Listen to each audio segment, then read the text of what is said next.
सजीव साकार स्वयं भगवान खड़े हैं। हम आंख बंद करके उनके दर्शन क्यों करें? हम तो उनके सामने आंख खोल के दर्शन करें। गोपियों ने कह दिया, उद्धव जी जो खुली आंखों से ब्रह्म का दर्शन नहीं कर पा सकता, उद्धव जी जो खुली आंखों से ब्रह्म का दर्शन नहीं पा सकता, वो अपनी आंखों को मूंदकर ललाट में ब्रह्म का दर्शन करने के प्रयत्न क्या कर सके?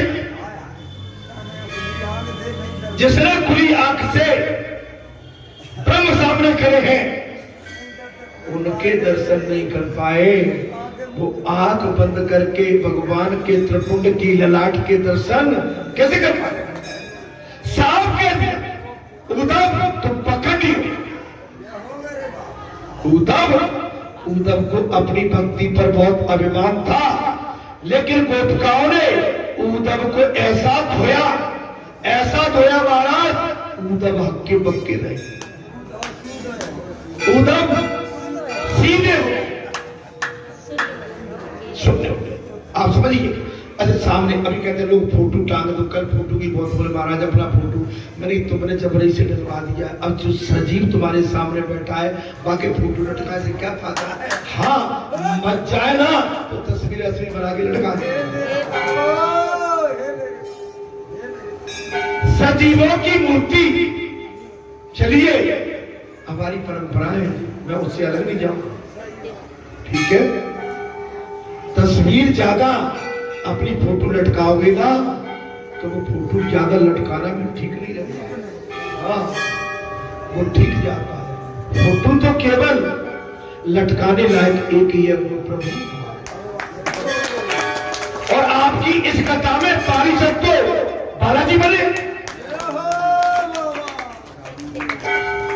कथावाचक साध्वी श्री सुश्री प्रिया दीदी है, जिनके दर्शन के लिए आप लालायत हैं, जिनकी कथा सुनने के लिए आप पागल हैं।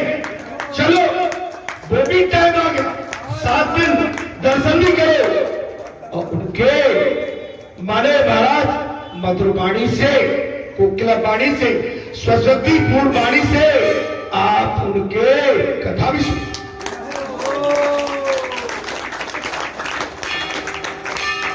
मैं जानता हूं माताओं की संख्या ज्यादा रहेगी, ज्यादा रहेगी। अरे तुमको अपना थल्ला काट दे। ए भैया हम तो पार चले जाएंगे, ये नहीं होगी, हम तो रोड पे खड़े रहेंगे।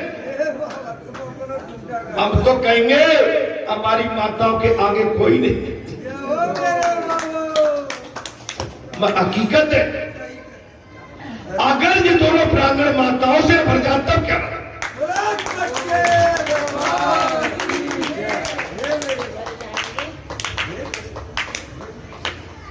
चलिए कथा की ओर आते हैं महाराज। उद्धव जी हम तो साकार भगवान के दर्शन करने में जो आनंद लेते हैं, हम आज आंख बंद करके क्यों नहीं? आंखें बंद करने के बाद तो समाज स्थिति ही समाधि वाला ही कर सकता है। उसके लिए संभव है कि आंखें खुलने के बाद उसका मन संसार में भटक जाए। हमारा तो बोला हम कहा जाएगा महाराज, गोपियां ग्रस्त होने पर भी मां परमहंस थी,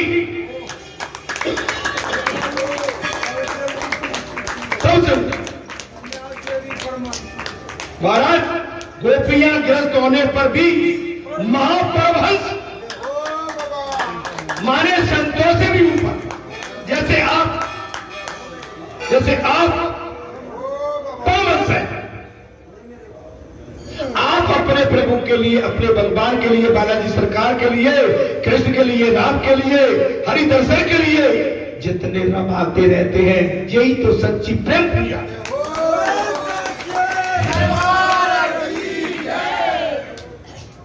फिर सुन लो, गोपियां गिरस्त होने पर भी परम महापरमहंस परमहंस है, महा परमहंस। ब्रजवासी ही उत्तमोत्तम परमहंस है, वो भी ब्रजवासी भी, आप भी परमहंस हो। वो हमने पहले परमहंस जो सभी ब्रह्म विषयों से अलिप्त होकर कृष्ण से प्रेम करे और तन्मय हो जाए। भगवान सुखदेव कहते हैं श्री कृष्ण महाग्रस्त भी है। भगवान सुखदेव क्या कहते हैं? बोले श्री कृष्ण महाग्रस्त भी है और महासन्यासी भी है। अभी लोगों को जो ज्यादा रहता है वो जो सन्यासी है, वो जो बाबा है। क्यों? ग्रस्तों में सन्यासी नहीं हो सकती? क्या राजा दशरथ नहीं थे? राजा जनक नहीं थे? राजा हरिश्चंद्र नहीं थे? मैं कितने, और आज उनका इतिहास है। अत्रि ऋषि नहीं थे, अगस्त ऋषि नहीं थे, कपिल मुनि नहीं थे। अब कुछ संत कह देते नहीं भाई हम ही बाबा है। अरे भाई कैसी बात करते हो? बाबा वही है जिसके बाबाओं जैसे आचरण। संत वही है जिसके अंदर शांति और शांति भरे उच्चारण और उच्चारण भरे शब्द और शब्द भरी वाणी और वाणी भरी भक्ति और भक्ति भरी शक्ति और दया भाव हो, वो संत। संत बनना, संत कहलाना आम बात है भाई, कह देते संत। यहाँ पर हम तो रोज देख रहे हैं, लोग आ रहे हैं, हमें बता रहे हैं, हमारे बता रहे हैं, हम ये कहते हैं कि भैया आपका जो प्रस्ताव मेरे सर मांग, आप जो कहेंगे, पंच जो कहेंगे, क्योंकि पंचों के बस में ही संत रहे, मेरे बाबा भगत रहे। पंच जो कहेंगे अच्छी बात है और पंचों की बात को हमेशा स्वीकार करके चलना चाहिए। कथा में वही बात आ गई महाराज, श्री कृष्ण महाग्रस्त भी है और महा सन्यासी भी है।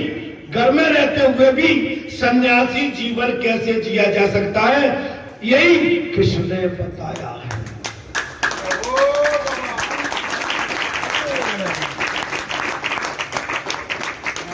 घर में ओ भैया, बाबा तो सभी सत्य कह रहा है, लेकिन सत्य पर आ तो जाओ।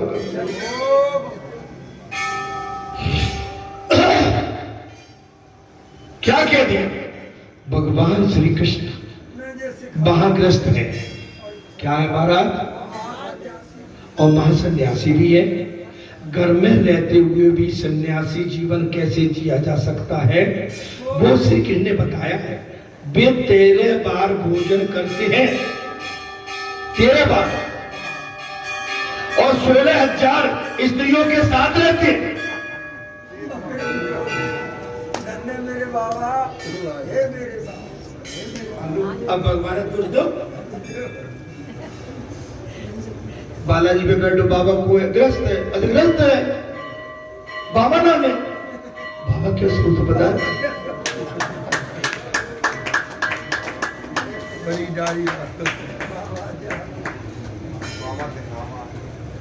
नहीं,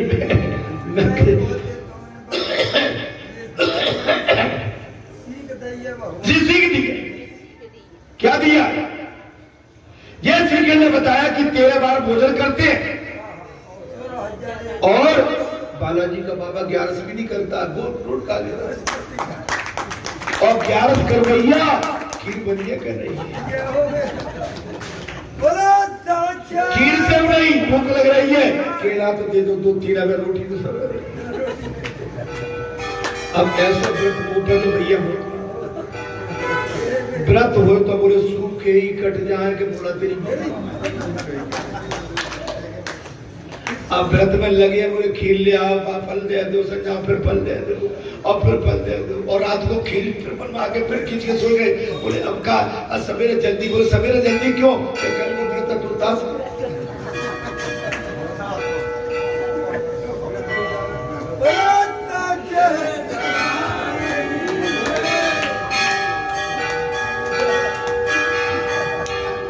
भैया सवेरे जल्दी क्यों? बोले कल से व्रत था।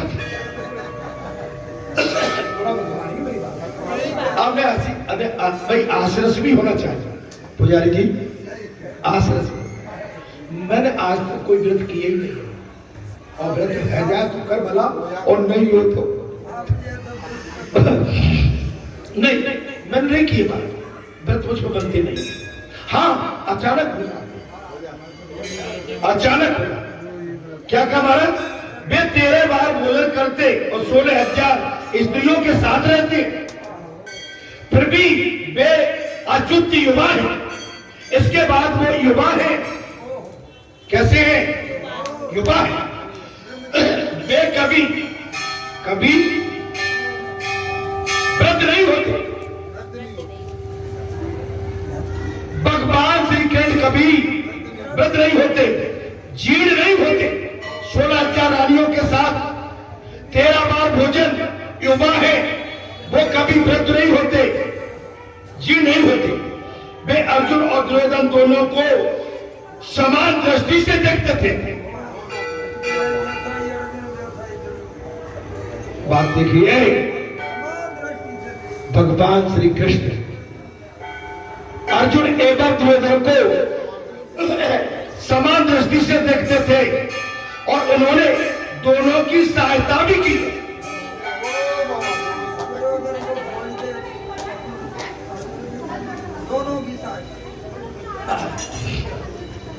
अरे कथा में आनंद आ रहा है।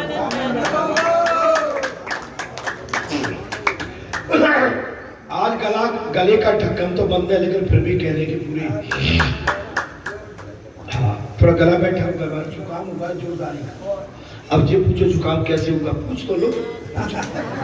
पूछो क्यों हुआ बाबा, क्यों हुआ बाबा? इसलिए हुआ, मैंने खिड़की तो मैंने कर दी थी भीतर परसों, और इसने एक दोना मुझे रायता दिया, और चट्टो जीव रायते पे मचल गया।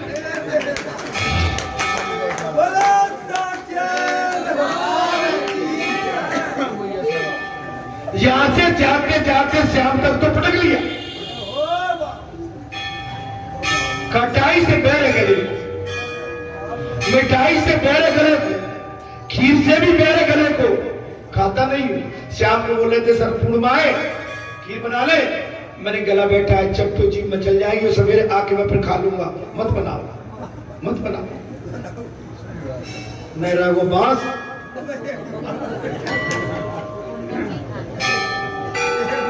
नहीं, अपनी बात बता देना चाहिए, उसे क्या आप विश्वास नहीं मानोगे, मैंने कल चिकनाई बिल्कुल नहीं खाई। आलू उबाल के और चुकवाई नहीं, आलू से 2 वैसी रोटी होती है बगैर घी की, क्योंकि मेरे को चिकनाहट ज्यादा, और मैं थोड़ा सा दही और बूंदी यहाँ की प्रसाद की जैसे खाई नहीं, और मेरा गला तुरंत पकड़ता है, तो मैं इससे बचा रहा। कोई बात नहीं है, फिर भी खट्टा मीठा जैसा भी है, गला थोड़ा बहुत चल रहा है, ठीक है। श्री कृष्ण 16 रानियों के बीच में रहते, फिर भी व्रत नहीं हुए महाराज, और अर्जुन एवं दुर्योधन को एक समान देखते थे, और दोनों की सहायता की। युद्धवंश और सुवर्ण द्वारका का विनाश हो गया, फिर भी उन्होंने मनोशांति अब चल रहे। भागवत परमहंसों की सहायता है, सहायता भागवत परमहंसों की सहायता है। बीच में एक बात और बता दूं, ये पानी का जो चल रहा है ना मामला, ये दीपावली तक लगातार बना रहेगा। अक्टूबर के महीने में लगभग, और मैंने आज से 1-1.5 महीने लाइट आ गई, 1-1.5 महीने पहले मैंने कहा था कि अक्टूबर के महीने में पूरे में बरसात रहेगी। ये तुम्हारे ऊपर की बात नहीं है, ये तो अंदर की बात है। इसलिए आप अपनी कथा की भी तैयारी, पानी के चक्कर में थोड़ा सुस्त मत करना, अपनी तैयारी चलते रहे, ठीक है, और चिंता मत करो, सब अच्छा होगा। महाराज आप बीत लागी होगी है, परीक्षित कहते हैं भगवान सुखदेव से महाराज आप वीतरागी योगी हैं, फिर भी कृष्ण कथा नहीं छोड़ पाए। ये क्या कहते हैं? आपको तो सन्यासी है, संसार से कोई लेना देना नहीं है, और आप कृष्ण कथा को फिर भी नहीं छोड़ पा रहे। कथा मनुष्य की थकावट दूर करती है।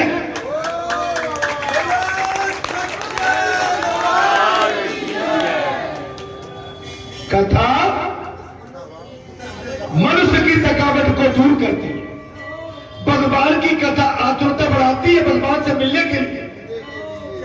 भगवान की कथा भगवान से मिलने के लिए आतुरता बढ़ाती है।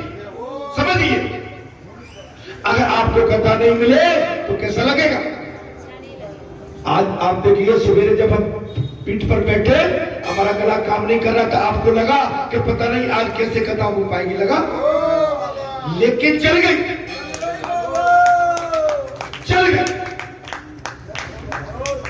बार बार इसे सुनने पर भी तृप्ति नहीं होती। भगवान की कथा को, भागवत कथा को, वेदों को बार बार सुनने से भी तृप्ति इंसान की नहीं होती।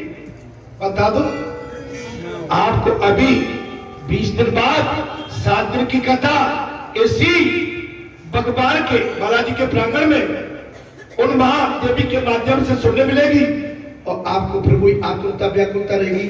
अब मैया क्या कहने वाली, क्या कहने वाली? श्रीखंड जैसे मिष्ठान का आहार करने पर, विषय सुख का उपभोग कर लेने पर, श्रीखंड के मिष्ठान का आहार। अच्छा, श्रीखंड का आपने कभी आहार लिया है क्या? श्रीखंड, और बहुत अच्छा रहता है। आपने श्रीखंड का पेय पदार्थ पिया है कभी? तो आपने जीवन में कुछ भी नहीं किया। तो मुझे पेप्सी लिमका जिसके चक्कर में जूस पूछते, श्रीखंड रस होता, आप पी के देखिए, वो जैसा आनंद जीवन में आ ही नहीं सकता। चलिए 4-6 श्रीखंड के लाओ, मैं लाता हूं बाजार से। 12 पिया है आपने, लाएंगे तो आपने जीवन में कुछ किया ही नहीं। श्रीखंड सबसे शुद्ध पेय पदार्थ, शुद्ध पेय पदार्थ श्रीखंड।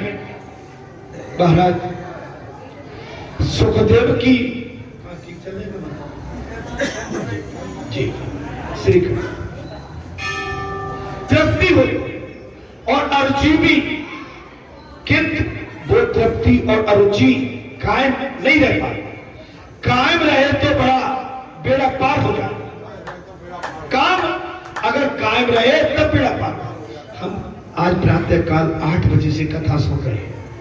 5 बजे की आरती, 5 बजे के बाद 6 बजे से सुंदरकांड, और 8 बजे से ये कथा, माने आपको 6 घंटे होने जा रहे हैं। अब 6 घंटे में आपको हमको बढ़िया तृप्ति हो रही है, और जिस तृप्ति आपको सदाबहार, evergreen, all time, all time. फिर देखो जीने में कितना आनंद। आप जब भी देखोगे, नहीं हम भगवान के भजन में नहीं, अभिमान नहीं करना है, अपने मन को प्रसन्न करने के लिए अपने मन को प्रफुल्लित रखना, आनंदित रखना है। जब मन आनंदित होगा तो आपके शरीर का रोम रोम आनंदित होगा। आपके शरीर में एक अजीब ऊर्जा आएगी, एनर्जी, एंड एनर्जी के साथ आपका विल पावर, एंड उसको बोलते हैं शक्ति, विवेक। विल पावर मीन्स विवेक, एंड आपका वो ऊर्जा से बिल्कुल लबालब हो जाएगा। करने की क्षमता बढ़ती है, सोचने की क्षमता बढ़ती है, कहने की क्षमता बढ़ती है। अरे पृथ्वी से उठ के लगता है सितारों को छूने की क्षमता। जब पढ़े रहेंगे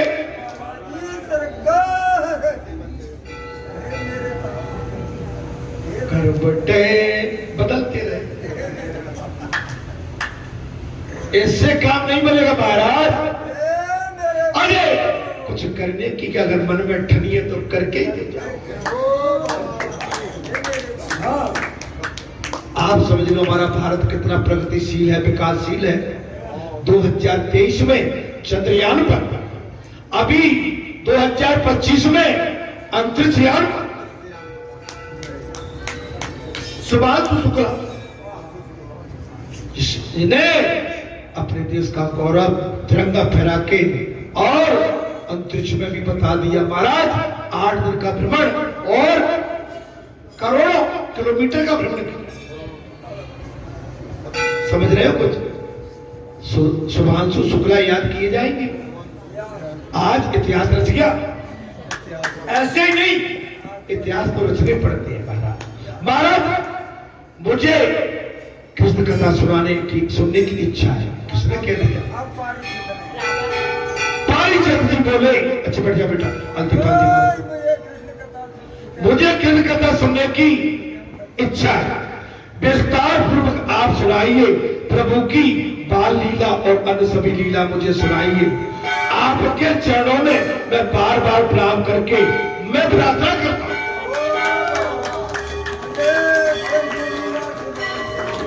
अभी तक क्या चल रहा था? अभी तक तो 10वें ग्रंथ की प्रस्तावना चल रही। क्या चल रहा था? केवल प्रस्तावना, माने पहले जो हम प्रसंग रखते हैं उसकी प्रस्तावना। और प्रस्तावना रखने में कितना टाइम लग गया? 3 घंटे,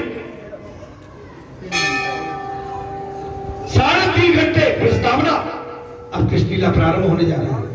भगवान सुखदेव कहते राजन, कई दिनों से आपने कुछ खाया पिया नहीं है, पहले कुछ जलपान कर लीजिए फिर कथा सुनिए। परीक्षित, कुछ दिन पहले तो मैं भूख और प्यास के मारे व्याकुल हो जाता था।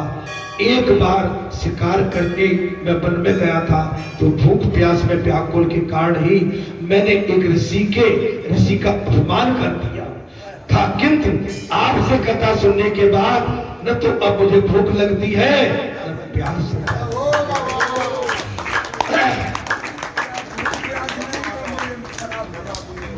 अब तो सुन लो 11 पक्की होना चाहिए। कैसी? अखंड ज्ञान जो करते हैं। मंगल अखंड, शनिवार अखंड, सोमवार हमारे 7 दिन के व्रत है, लेकिन पूर्णतः प्रकृति के साथ उसमें नॉट इफ एंड बट, किंतु परंतु की जगह है ही नहीं।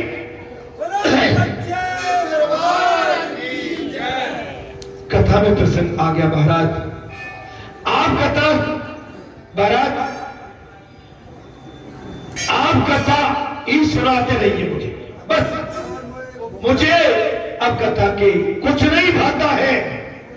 जब भक्ति का रूप ये लग जाए,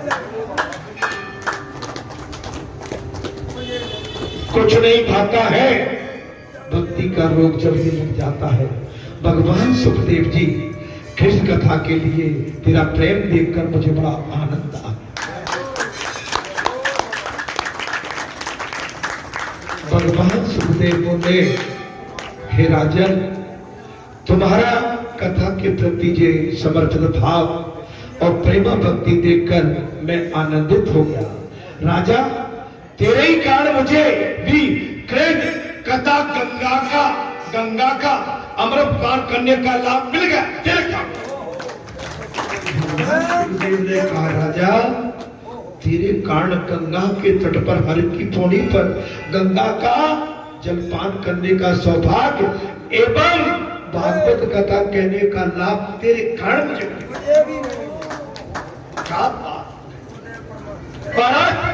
अब इससे बड़ा क्या चीज होगा? हनुमान, अरे तुम्हारे कारण हमारे भी भाग्य उदय।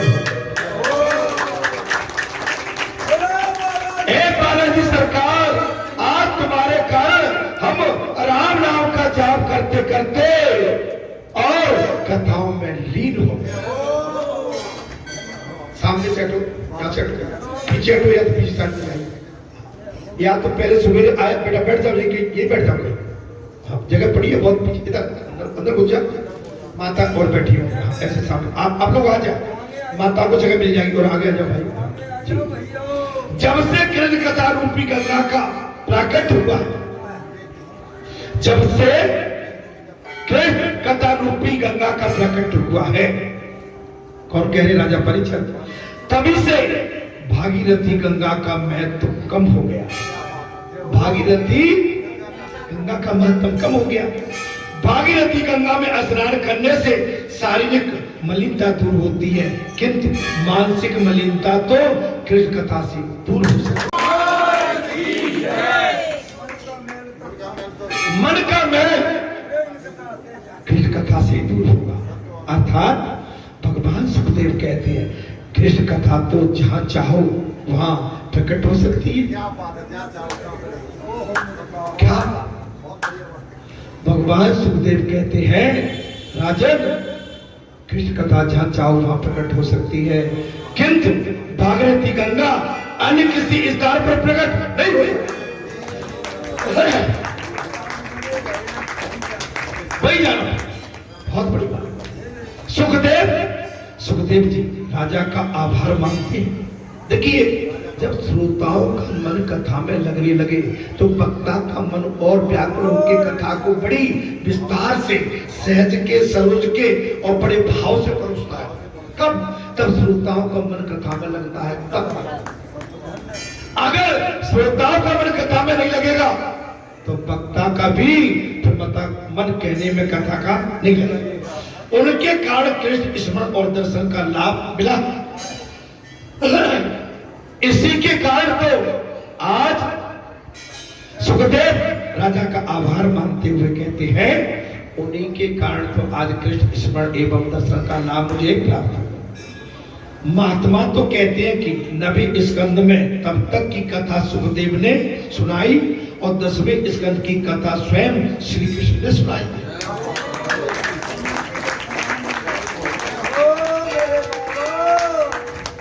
साथ महात्मा जी कहते हैं कि 9 स्कंद भगवान सुखदेव ने कथा सुनाई और 10वें स्कंद में तो स्वयं भगवान श्री कृष्ण माने सुखदेव भगवान के अंदर प्रवेश कर गए और फिर कथा सुना, क्योंकि भगवान सुखदेव समाधि में चले। कथा कहते कहते समाधि में चले। भगवान सुखदेव ने राधा कृष्ण से प्रार्थना की। भगवान सुखदेव जी ने स्वामी राधा कृष्ण से प्रार्थना की कि हृदय में विराजमान होकर वे ही कथा करें। 10वें स्कंद में भगवान सुखदेव 9 स्कंद की कथा कहते कितने कितने भाव विभोर हो गए कि अपने शरीर को अपने बस में न करते हुए भगवान में लीन हो गए,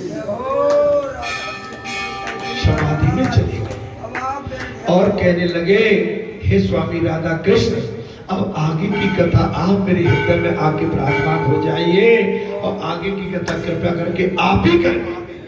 ज्ञानी पुरुष मृत्यु को टालने का नहीं, महाराज ज्ञानी पुरुष मृत्यु को टालने का नहीं, सुधारने का प्रयत्न करें। ये मौका मिला, इससे मृत्यु सुधर जाएगी। और बालाजी धाम में तो 25 साल से अखंड कथा चल रही है। अखंड कथा इस पीठ पर 25 साल हो गए। 25 साल से अखंड कथा। अब इतने में भी हमारी मृत्यु नहीं सुधरी तो फिर भगवान का दोष इसमें बिल्कुल। महाराज ज्ञानी पुरुष मृत्यु को टालते नहीं है, अपनी मृत्यु को सुधारने का प्रयास करते हैं। जब हम इस संसार से विदा हो महाराज तब हम हंसे जगरो।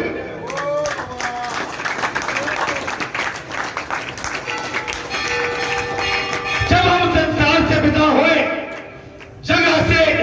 हम हंसे जगरो। ऐसा नहीं कि भाई हम ऐसी करनी कर चलो हम से तो बात है भाई। वैसे भी कहते हैं, आपने देखा होगा जब कोई अधर्मी आ जाता है तो कहते हैं कि वजन कब कम होगा इस संसार का, और भलाई खुल के नहीं